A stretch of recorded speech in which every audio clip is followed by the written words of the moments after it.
Olá, tudo bem? Esse é o nosso Saúde e Bem-Estar que está começando agora no canal Viver Brasil. No programa de hoje, olha o que você vai conferir. A dermatologista doutora Manuela Pantelhades é a nossa convidada para falar sobre a saúde dos cabelos, tema muito importante que tem também o médico dermatologista, membro da Sociedade Brasileira de Dermatologia, Dr. Lucas Miranda, que vai conversar com a gente sobre tratamentos, doenças do couro cabeludo e dar muitas informações importantes. A gente tem também, como sempre, o quadro É Mito ou É Verdade? Para te ajudar na disseminação de informações verídicas e para derrubar os mitos sobre a saúde dos cabelos.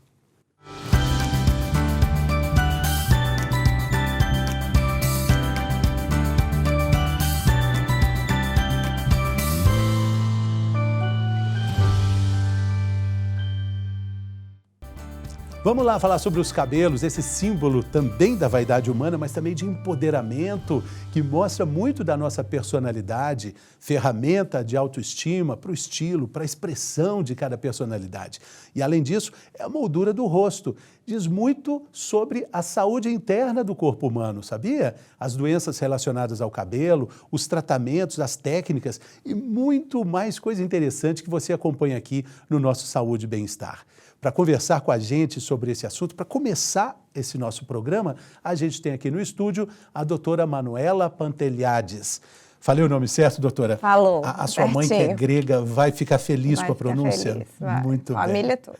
Então vamos lá. Vamos começar falando sobre o que é o cabelo, do que ele é formado, por que ele necessita de uma atenção até maior do que uma atenção estética. Então, o cabelo ele é uma matéria morta formada de queratina. Ele é super importante porque ele pode mostrar para a gente se a gente está com alguma deficiência, se a gente está com alguma doença sistêmica, além de grande importância para a autoestima, para o embelezamento das pessoas. Então, a gente vê esses dois grandes fatores aí associados. É importante dizer isso porque, às vezes, o excesso de procedimentos estéticos, ele pode até mascarar algum indício, algum sinal importante de que algo não vai bem no organismo, né? Exatamente. A gente vê muito isso com as escovas progressivas hoje, né? Que a gente faz uma selagem aí do cabelo, então a gente não enxerga como que o cabelo está por dentro. Então ele pode estar com algum dano, a gente não enxerga esse dano e passa desapercebido por causa das escovas progressivas. A gente vai falar sobre isso, essa selagem. Muitas dermatologistas, amigas, queridas, doutora Márcia Porticelli, Adriana Vilarinho, doutora Denise Steiner, elas sempre usam a imagem daquela maçã do amor, né? Que a selagem acaba proporcionando no cabelo, né? É muito interessante isso, né, doutora? Exato, e a gente acaba podendo perder aí um diagnóstico, né? Até de uma doença sistêmica, porque a gente fez esse procedimento para mascarar como é que está a saúde do cabelo. A gente vai falar mais sobre isso, mas vamos entender assim, por exemplo, existe uma ideia de quantos fios em média a gente tem, por mais diversos que sejam os tipos de cabelo? Então, isso varia muito, né? Depende do sexo, depende da idade do paciente, depende muito da raça do paciente, então isso é muito variável. Quando a gente vai pensar em implante, a gente pode pensar em números de cabelo, muitos processos fazem isso, né? Por contagem de fios, Exato, né? Por contagem de fios, e a gente tem que ver como que está a área doadora, né? Normalmente a gente tem que ter uma área doadora boa, com uma densidade capilar legal, para poder fazer o implante. E também vamos falar sobre isso, mas vamos entender também o ciclo de nascimento do cabelo, né? O cabelo, ele cresce, é natural, ele vai cair também, ele se renova. A gente tem uma perda aí de cerca de 100 fios ao dia, né? A gente perde 100 fios por dia? Em geral, sim. E a gente vê isso, a mulher, ela queixa muito mais a queda de cabelo porque o fio é longo, né? A haste do cabelo é longa. Então, quando a gente junta 100 fios, ele vai fazer um volume muito maior do que um homem, por exemplo. Então, esse cabelo, ele se inicia na fase de crescimento, que é a fase anágena. Depois ele tem uma fase catágena, que é quando ele vai se soltar, e a fase telógena, que é quando esse fio sai do couro cabeludo. Então, é um ciclo mesmo. Isso é normal? Esse é normal, todo mundo tem. E de mais ou menos 100 fios por dia que a gente vai ter essa queda. Agora, quando é que começa a ser um problema? Quando é que as doenças mais típicas do cabelo começam a aparecer e quais são elas? Então, aí se a gente tem uma queda um pouco maior do que 100 fios ou um pouco maior do que o seu basal, a gente sempre explica isso para o paciente. Se o cabelo começou a cair um pouco mais do que é o habitual, aí a gente precisa consultar. Por quê? a gente pode ter um eflúvio telógeno. O que é o eflúvio telógeno? É essa queda aumentada do cabelo por algum gatilho. Quais que são os gatilhos? Pode ter sido uma cirurgia, pode ter sido uma infecção por Covid, pode ter sido dengue. Então, essa hoje é a principal causa de queda de cabelo que a gente tem no consultório. Mas como é que a gente sabe, é impossível contar os 100 fios de cabelo, né? Estão falando desse número para homens e mulheres. Isso. Quando é que a gente sabe que isso é realmente um problema? Quando a gente começa a ver na cama, então você acorda e vê um monte de fio no travesseiro, a gente começa a ver muito fio no chão, a gente começa a ver muito fio no ralo do banheiro. Até na comida. Quando a queda está muito intensa, o paciente fala, doutora, está tendo cabelo dentro da comida, porque cai o tempo inteiro. Questões emocionais, eu imagino, também podem ser investigadas, né? Exatamente. Também são causas do eflúvio telógeno, que é essa causa de queda de cabelo super importante que a gente tem aí hoje. A gente já falou que os tratamentos estéticos acabam mascarando sintomas de anormalidade no cabelo, mas como é que a gente pode observar essas anormalidades? Já falamos da queda, mas tem algo também com a saúde do próprio fio? Então, aí a gente divide em doenças do couro cabeludo, que vão causar a queda, e a gente tem as doenças da haste do fio, né? Então, que é o comprimento do fio de cabelo. Essas doenças que a gente pode ter mascaradas pelos tratamentos estéticos. Os tratamentos estéticos, eles não vão mascarar a queda, certo? Você faz uma progressiva, a gente não vai ter diminuição da queda por causa disso. Mas a gente pode ter diminuição da opacidade do cabelo. Então, a gente pode ter diminuição das pontas duplas do cabelo. Então, isso tudo pode ser mascarado. A diminuição das pontas duplas? Quando a gente faz uma progressiva, por exemplo, o cabelo fica mais brilhoso, ele não fica tão opaco quanto ele estaria naturalmente. E a gente perde um pouco desse parâmetro. E a ponta dupla, ela indica um problema? Ela indica um problema, normalmente excesso de química, fragilidade da haste, essa haste fraca. Se ela está fraca, ela abre. E o cabelo também, assim como a gente, ele envelhece, a gente já viu, né, que ele vai cair naturalmente, sem fios todos os dias. Por semana são 700, por mês, por ano, então nem se fala. Mas está nascendo. Ah, boa notícia é essa. É um ciclo. A maternidade está ativa. Se caiu, é porque ali naquele folículo vai nascer mais um fio. Se tiver tudo bem. Agora, se você tem uma calvície, por exemplo, o que vai acontecer? O fio vai nascer menor e mais fino. Então, a gente tem que tratar e prevenir esse afinamento progressivo dos fios do ciclo capilar. E como é que a gente pode driblar esse envelhecimento dos fios? É possível? Então, o envelhecimento dos fios, hoje a gente sabe que ele acontece, inclusive os cabelos brancos, eles são um sintoma do envelhecimento dos fios. E para a gente driblar, a gente tem que fazer as mesmas coisas que estão recomendadas para a gente evitar o nosso envelhecimento. Então, uma dieta rica em alimentos antioxidantes, evitar tabagismo, evitar o etilismo, evitar o estresse, tudo isso influencia bastante. Doutora, e quando a gente fala de cabelos brancos, a gente tem muito mais perguntas do que respostas, né? Com certeza, com certeza. Por que essa questão? Porque a idade em que ele aparece, a frequência com que ele aparece, as associações que fazem com que eles surjam. Basicamente, a gente tem duas causas. Um é o fator genético, que é super importante, e o outro é o próprio envelhecimento. Então, uma vida estressante, uma vida com uma dieta pobre em alimentos antioxidantes pode predispor ao aparecimento mais precoce dos cabelos brancos. Agora, não que eles tenham que ser combatidos, né? Porque a gente vive hoje uma nova percepção disso, né? A pandemia nos trouxe, né, essa questão importante, né? Exato, e não é um sinônimo de doença. A senhora falou de envelhecimento, mas ele não é um problema em si, né? Não é um problema em si.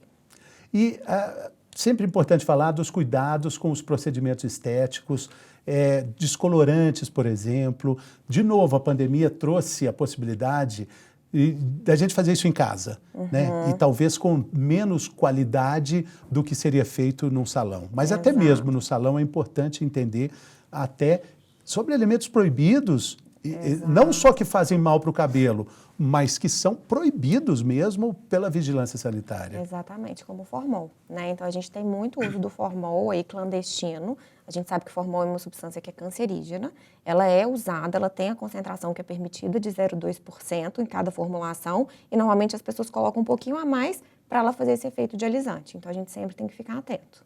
mas dizem que sem o formol não funciona tão bem. Não funciona. Hoje a gente já tem alguns alisantes, alguns outros alisantes, por exemplo, o tioglicolato, que é uma substância permitida pela Anvisa. Qual que é o problema do tioglicolato? A gente não consegue fazer ele com outras químicas. Então, normalmente a paciente quer ter o cabelo lisinho e quer ser loira. Eles são incompatíveis. Então, é por isso que ele não é tão usado. E a gente tem algumas outras substâncias que estão em análise pela vigilância, que é a carbocisteína e a cisteína. Agora, como é que a pessoa que frequenta um salão pode entender que o nível de formol usado ali está acima do permitido? Quais são as dicas importantes para ter esse cuidado no local onde é feito esse procedimento? Então, sempre tentar escolher um lugar confiável, né? Pedir para o cabeleireiro o rótulo do produto, o produto que está sendo usado. Eu falo isso sempre para as minhas pacientes, pode tirar foto e me mostrar no consultório para a gente ver qual que é a substância que está sendo usada.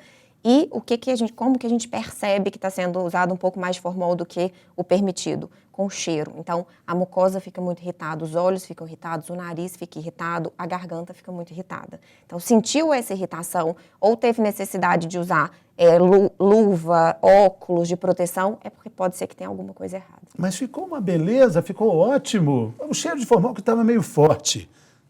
Problema. Exatamente. E a senhora falou de alguns hábitos que prejudicam a saúde do cabelo, né? Falou do tabagismo, falou do excesso de álcool, mas tem algum hábito que é confundido com um excesso de cuidado que, na verdade, pode atrapalhar? Temos muitos. Então, use em excesso de secador, use em excesso de chapinha, penteados, então até vim com um penteado aqui para mostrar que penteados com tração, elas causam alopecia de tração, que é um dano super importante. Então a gente vê às vezes essas crianças com trancinha nos cabelos, isso é muito danoso. Então não pode ficar tracionando o cabelo das crianças, porque na vida adulta elas podem ter um tipo de alopecia cicatricial. O que é alopecia cicatricial? O cabelo para de nascer. Então elas param de ter cabelo, principalmente na região das entradas. Por causa do excesso de uso? De tração. De tração. De puxar mesmo. Que é a famosa Maria Chiquinha. Exatamente. Sim. Exatamente. As trancinhas, né, que é muito comum no cabelo afro. Então a gente tem que ter muito cuidado e tem que orientar. É nosso papel como dermatologista orientar os pacientes que isso pode causar dano no futuro. Mas então vamos deixar claro, a doutora veio usando um penteado sofisticadíssimo, tá muito elegante, mas que ele tem que ser usado também com precaução, seria isso? Exatamente, não usar com uma frequência grande. Então hoje que eu tô aqui com você, a gente tem que fazer, mas no dia a dia não, evitar a tração. E o secador e a chapinha, por que eles são vilões? Então, pela temperatura, né? Então o secador a gente recomenda pelo menos 1 palmo de distância do cabelo para manter essa distância, para a gente não aumentar muito a temperatura desse cabelo e até causar a fratura da haste. Se ele chega muito perto, ele pode dar bolhas dentro do fio e isso gera a fratura da haste. Então o fio quebra, certo? E a chapinha a mesma coisa, pela temperatura ela causa o dano da haste. E o uso frequente dela acaba causando os danos no cabelo, mas principalmente um dano muito importante no bolso. A chapinha, a máquina da chapinha, é uma grande vilã na conta de luz no final do mês. Ainda tem esse fator associado. Se não for pelo fato da saúde dos cabelos, que seja pela saúde do bolso também, né? Porque o uso é muito discriminado, né, doutor? Sim. Tem que ter, assim, a gente pode ter um equilíbrio, né? Pode usar? Pode, de vez em quando, em ocasiões especiais? Claro, a gente não vou proibir os pacientes de usarem, mas tem que ter limite, não usar todo dia, passar um protetor térmico. Hoje a gente tem vários protetores térmicos no mercado que ajudam a não elevar tanto a temperatura do fio. Então a gente tem uma série de formas aí de evitar esse dano. Doutora, e tem também o fato de dormir com o cabelo molhado. Estão falando do uso... o uso consciente do secador, mas dormir com o cabelo molhado é um perigo também, né? Perigo que eu digo assim, afeta a saúde do cabelo? Não, é mito. Não. A gente tem um quadro mito ou verdade, eu já estou antecipando. Não tem problema nenhum. Minha mãe sempre me diz, não dorme com o cabelo molhado, que vai resfriar, o cabelo vai ficar... Não, para o cabelo não tem problema nenhum. Então é melhor dormir com o cabelo molhado do que usar o secador de forma excessiva depois de um banho à noite, por exemplo? Sim, de forma excessiva, sim. Mas se a gente usar com a distância necessária, né, de 1 palmo do cabelo e secar, deixar o cabelo um pouquinho não tão úmido, não tem problema nenhum também. Olha só, primeira dica de ouro aqui, dormir com o cabelo molhado é melhor do que usar o secador de forma inadequada. Exatamente. Interessante. E nós estamos no verão, né? O Brasil é verão o ano inteiro, né? Tem uma combinação que também é muito prejudicial para o cabelo, o cloro da piscina e também produtos usados para coloração. Qual é o risco aí? Então, o cloro, ele acaba ressecando um pouquinho mais dos fios. Então, as pacientes que entram muito em piscina, que têm muito contato com piscina, a gente tem que hidratar muito bem o fio para ele não sofrer tanto com esse ressecamento. E o outro problema é a descoloração associada ao cloro, que o cabelo pode mudar de cor. Então, a tintura pode causar essa mudança de cor para coloração verde, né? Esverdeada. Imagina, entrou na piscina, tudo legal, bacana, e quando sai do mergulho, o cabelo está verde. Exato, aí é um problema e tem que ir para o salão. Isso é mais comum do que parece? Então, hoje até tenho tido poucos pacientes, porque eles têm usado menos cloro nas piscinas, né? Sim, menos tá cloro. Mudando isso. E, na verdade, um fator importante é o cobre, não é nem tanto o cloro. Então, a gente tem visto menos isso acontecer. Agora, o cuidado com a piscina, na verdade, a gente mais para frente vai fazer um programa específico sobre isso, os riscos para a pele como um todo, né? Risco de micose, aquela aguinha que fica ali na beirada para tomar sol, aquela aguinha que fica na borda da piscina, é realmente um perigo. Não usar a sandália de um jeito adequado, né? Mas para o cabelo, esse cuidado, acho que até mais para as mulheres, por terem mais cabelo, né, doutora? Exatamente, e fazem mais a descoloração também. Quanto mais ressecado o cabelo está, maior a chance da gente ter esse efeito de esverdeamento. Então, se o cabelo está bem tratado, normalmente isso também não acontece, porque ele não consegue penetrar na haste. Outro dia eu participei de um programa com a Mariana Ferrão, lá em São Paulo, e uma dermatologista falou sobre alguma questão ligada ao uso de protetor solar na raiz do cabelo. É uma atenção que precisa ser tomada? Sim, porque o couro cabeludo também é pele, então a gente pode ter câncer de pele também, né? Nessa região do couro cabeludo, inclusive, o diagnóstico é um pouco mais difícil, porque o cabelo tampa. Então, se a gente tem uma pintinha no couro cabeludo que está crescendo, muitas vezes o paciente não consegue observar esse crescimento. Então, a gente tem que usar protetor solar também. Só que o protetor solar, ele é difícil de aplicar no couro cabeludo. Então, uma forma muito tranquila da gente fazer essa prevenção é com a prevenção mecânica, é usar chapéu e boné. Isso é uma proteção solar adequada. Mas teria algum problema do protetor solar na raiz do cabelo? Não tem problema. Ele pode aumentar, às vezes, se o paciente tem um pouco mais de oleosidade do couro cabeludo, por exemplo, ele pode aumentar essa oleosidade, mas não seria um grande problema, é só lavar depois. Então, tá bom. Aqui, doutora Manuela, a gente tem um quadro chamado Mito ou Verdade. Do seu ponto de vista, na sua visão clínica, você diz, é mito ou é verdade? A medicina é uma ciência das verdades transitórias, então fique à vontade para dizer mais ou menos, tá em não parte. Sei. Fique à vontade. Está preparada? Tô. Então, vamos lá.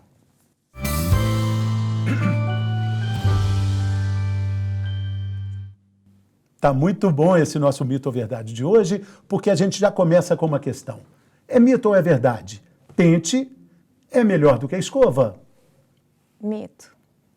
Né? Então, o pente depende do trauma. Se você pentear o cabelo com muita força com pente, ele vai quebrar da mesma forma que a escova. Então, tudo depende do jeito que você vai pentear o seu cabelo. E qual é o jeito? Com cuidado. Com cuidado. Com delicadeza. Mas o penteado pode ficar melhor com pente do que com a escova. Isso. Depende do penteado. E com né? delicadeza, tá tudo bem com os dois. Vamos lá, é mito ou verdade? Alimentação afeta a saúde do cabelo? Verdade. A gente tem várias alterações da haste, por exemplo, fragilidade dos fios, com a deficiência de ferro, por exemplo, que pode ser afetada com a alimentação. E existem alimentos especificamente que podem ajudar na recomposição capilar, na saúde do cabelo? Sim, alimentos antioxidantes. Então, uma dieta rica em alimentos antioxidantes, em verduras, frutas, isso eles ajudam bastante. A senhora falou da carne também? O ferro que pode estar presente na carne? Exatamente, pode estar na carne, que é uma forma, o ferro na proteína animal é uma forma melhor de absorção do que na proteína vegetal. Então, a deficiência de ferro pode causar problemas no cabelo? Sim, pode causar inclusive eflúvio, que é um tipo de queda de cabelo. Interessante, hein? Pode ser, o problema de queda de cabelo pode estar ligado à deficiência do ferro no organismo. Exatamente.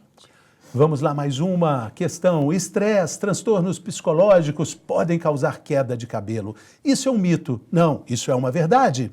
Então, mais ou menos. Por quê? Ele não é a causa, mas ele pode afetar as quedas. Exemplo, alopecia areata. Alopecia areata é um tipo de queda de cabelo de uma doença autoimune que pode ter como gatilho um estresse. Nas mulheres, isso fica mais dramático, não é, doutora? Sim, sem dúvidas, sem dúvidas. A mulher sente mais, afeta mais a autoestima, principalmente na mulher. Né? E a gente poderia fazer uma análise, assim, dizendo que os aspectos psicológicos são mais preponderantes, assim, quando esse problema acontece nas mulheres? Em geral, sim. Em geral, é mais a mulher, ela sente mais. Mas não, assim, não é uma regra, né? O Não homem é via muitas de vezes, regra. exatamente. É mito ou é verdade? A água quente estraga os cabelos?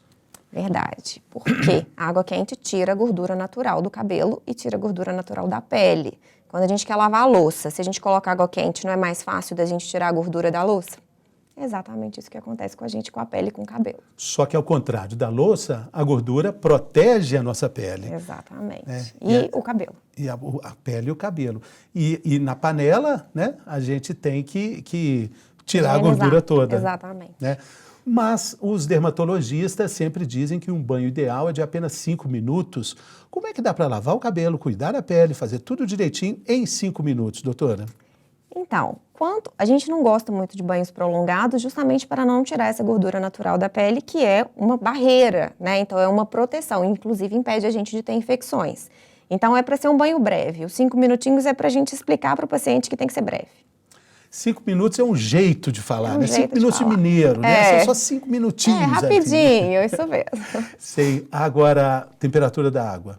Morna para fria, né? Fria é difícil porque depende muito da temperatura, mas morna tá tudo bem. Quando tiver calor é fácil, né? Difícil é no frio, mas a água quente sempre vai ser tratada com muita atenção quando a gente fala de saúde de pele e cabelo, né? Exatamente. E as famosas buchas, né?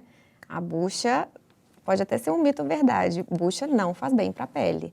Então, normalmente, peço para jogar a bucha fora. Vamos usar o quê? Sabonete. Sabonete líquido ou sabonete sólido? Da sua preferência, preferencialmente neutro, sem cor e sem cheiro. Muito bem. Que menos resseca, que menos dá dermatite, é o bem básico. A bucha vegetal, ela não é útil? A gente está gongando a bucha vegetal aqui? Ela tira a gordura natural da pele também e pode causar aí dermatites de contato, irritativas e tudo. Doutora, tem gente que só acha que tomou banho quando deu uma esfregada com a bucha. Como é que a gente resolve isso? Pois é, a gente tem que ir mudando a mentalidade de todo mundo. Não. E a bucha sintética? Nenhuma. Nenhuma. E aquela mais macinha, assim? Nada, nenhuma. nada. É com as mãos. É isto. Vamos lá, mais uma questão. É mito ou é verdade que é necessário intercalar diferentes tipos de shampoos? Mito. Então, o cabelo, se a gente tem que fazer o teste em cada cabelo. Então, se tá tudo bem usar o mesmo shampoo, se o cabelo tá macio, tá com brilho, tá tudo bem, pode continuar usando. Mas, doutora, na vida real, o que acontece é assim, nossa, mudei de shampoo, mas ficou uma beleza. Foi porque eu mudei de shampoo, aí você vai usando, já ficou ruim de novo. Por que isso acontece? Isso é uma impressão porque que a gente acontece, tem. não? Sim, mas é uma impressão. Não tem nenhuma forma científica aí da gente explicar. Mas é muito importante o uso do condicionador, do shampoo e o antigo creme rinse. Hoje não fala mais creme rinse, né? O creme rinse é o quê? O condicionador? O condicionador! O condicionador é super importante, porque o shampoo, normalmente, ele abre a haste, ele abre a cutícula do fio. E depois a gente vem com o condicionador para selar, para evitar o frizz, para evitar o aspecto poroso do fio. Então, por isso que a gente fala que sempre o ideal é usar a mesma linha de shampoo e condicionador, porque normalmente ele foi feito, ou com aquele condicionador específico, foi feito para agir depois do shampoo. Importantíssima, outra dica de ouro no programa de hoje, use sempre o shampoo e o condicionador da mesma marca, porque eles foram trabalhados cientificamente para desenvolver um efeito no cabelo, né? Exato. Sempre assim, a gente pode abrir exceções, sempre é complicado na medicina, mas tentar, se possível, Sim, né? Na medida do possível, Na medida do possível. ou quase. Exato, né? Exatamente. Doutora, enrolar o cabelo na toalha faz mal. Isso é mito ou é verdade? Depende. Se tiver tração, então se estiver puxando, é verdade, porque a tensão causa queda de cabelo também. Mas dá para fazer isso com a toalha? Dá aquela apertada? Dá, inclusive é comum da gente ter nos salões fazer um coquinho com toalha no cabelo quando a gente está lavando e aperta mesmo, dói. Eu sempre peço para soltar, porque dói a cabeça de tanto que puxa. Então, importante isso, enrolar o cabelo na toalha. É verdade, faz mal. Isso. Mas uma questão é mito ou verdade? O sol danifica os fios? Sim, o sol ele queima também os fios. Então, o ideal é proteger com hidratantes antes de ter exposição solar e a proteção mecânica que a gente conversou com chapéu ou bonés. E mais uma questão, a gente falou no início do bloco. É mito ou é verdade que não tem problema dormir com o cabelo molhado? Não tem problema, é verdade. Doutora, preciso contar isso então para minha mãe, que eu cresci ouvindo isso. Quanto à saúde dos cabelos, não tem problema. Proliferação de fungos, não? Ah, sim. O cabelo vai secar, né? Então... Mas essa é uma boa notícia. Essa é uma boa notícia. Exatamente. Vamos para a próxima. É mito ou verdade? A umectação não trata da saúde dos cabelos, só muda o aspecto momentaneamente. Então, mas o aspecto momentaneamente é a saúde do fio, certo? A gente não vai tratar a saúde do couro cabeludo, mas a saúde do fio, do meu ponto de vista, ela é relacionada com o aspecto que ele está. O que é exatamente a umectação? A umectação é o fato de colocar óleo no cabelo antes de dormir ou 2 horas antes de lavar para aumentar esses óleos da haste e aumentar a hidratação do fio. E também pode ser usada antes da piscina, da praia? Deve, porque a gente evita o dano de sol quando a gente está com o cabelo hidratado, a gente evita os danos do mar, da água do mar. Então, ajuda demais. Então, é uma prática tão diária quanto o uso do protetor solar, né? Sim, pode ser feita de forma diária também. Reaplicado. Exatamente.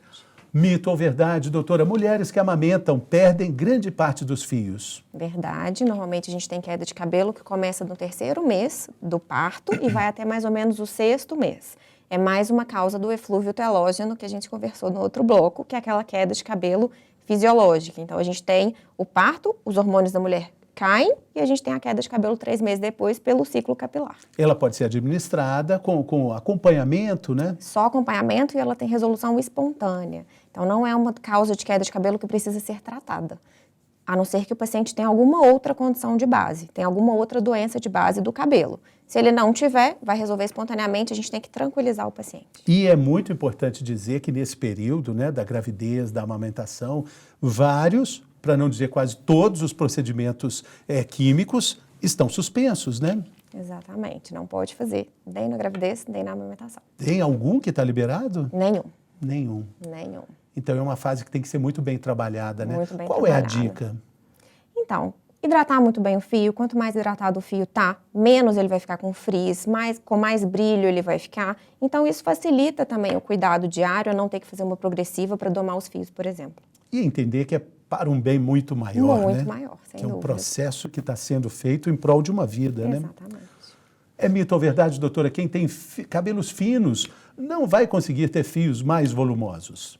Mito. A gente tem uma série de tratamentos. Então, a primeira coisa é saber por que esse fio está fino. A gente tem uma doença genética, uma alopecia androgenética, que é a calvície, a gente tem tratamentos. Então, tem que saber o diagnóstico para fazer o tratamento direcionado e muitas vezes a gente tem cabelos volumosos como resultado, sim. Depende do empenho no tratamento, né? No empenho, exatamente. E a gente não... E assim, depende do que o paciente espera. Né? A gente não pode esperar também um cabelo muito volumoso se o paciente tem o cabelo muito fininho. A gente tem que saber até onde a gente pode ir. Essa é uma questão que tem mudado a partir da ideia do cabelo como também uma marca personal, né? Uma marca de empoderamento e de aceitação do próprio cabelo, do próprio recado que a pessoa quer dar para o mundo, né, doutora? Isso tem mudado bastante na área da dermatologia estética, né? Sim, tem mudado bastante. A gente tem visto muita transição capilar, que é super interessante, né? Então, as mulheres se aceitando. Então, é isso mesmo. Vida longa esse processo e que seja sempre bem-vinda essa mudança. Mito ou verdade? Alongamentos de mega hair danificam a raiz e causam queda de cabelo. Verdade, verdadeira, super importante. De novo, a nossa tração. Tração é uma das causas de queda de cabelo permanente, que gera cicatriz. Tá? Então, eu já tive paciente com com queda de cabelo aqui na região lateral, por exemplo, por mega hair, que não nasce mais cabelo. O mega hair é, então, uma grande agressão que está sendo feita. A senhora está falando da tração, imagina a força que tem, né? Exatamente. Para prender esse mega hair, né? Exatamente. E muitas vezes o cabelo é grande, é volumoso, então é um peso constante ali na haste do fio. Forçando o tempo todo. Forçando e gera uma inflamação. Então a gente vê vermelhidão no couro cabeludo, a gente vê descamação no couro cabeludo, até virar uma cicatriz. Mas a senhora está proibindo o mega hair ou está falando para usar com equilíbrio? Então, o equilíbrio é, o que é interessante, assim, que é viável? Os tic-tacs para uma festa. Então, isso que eu sugiro para os pacientes. Você quer muito ter cabelo para ir num casamento, para colocar, quer fazer um rabo volumoso? Coloca um tic-tac no dia do casamento e está tudo bem. O tic-tac... O tic-tac, ele é um aplique que normalmente eles colocam no salão, ele prende no couro cabeludo para fazer o penteado. Então, seria horas, você vai ficar com ele durante horas. Acabou a festa, tira o tic-tac, e aí a tração é muito, num tempo muito curto, não vai ser capaz de gerar aí um processo inflamatório. A diferença para o mega hair é que vai ficando, né? O mega hair é constante, né? Constante. Doutora Manuela, muito obrigado pela sua participação. Foi muito importante aí o que a senhora falou. Obrigado pela generosidade aí da sua presença.